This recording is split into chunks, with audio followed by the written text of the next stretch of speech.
It was certainly, the idea of a fourth one after finishing Pirates 3 was, somewhere in the back of your head you were thinking, I sure hope so, I sure hope so.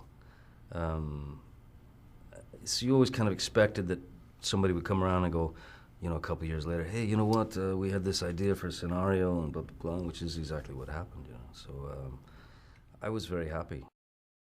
The main quest is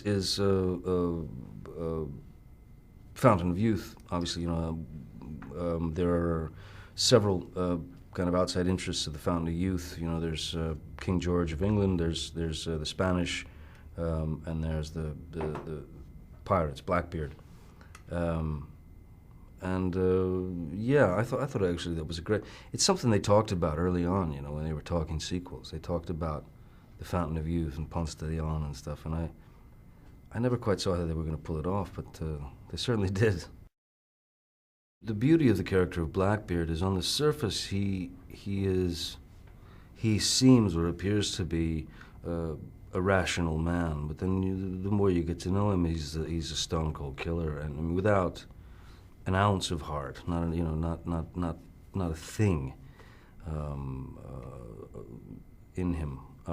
He would screw over anyone and everyone to get to his objective.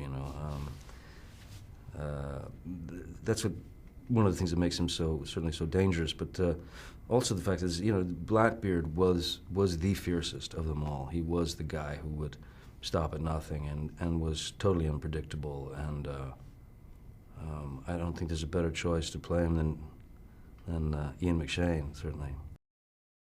Penelope plays Angelica, who is someone that Jack had contact with in the years past, and I don't. It doesn't feel like it maybe ended up all that well. It might have ended on a sour note. Turns out that Penelope is the daughter of Blackbeard, and he has accepted her into the fold, and she is his the love of his life. And so when Jack is hauled into Blackbeard's world, it makes it just that much harder to get through. It just makes it a little bit more difficult. She's,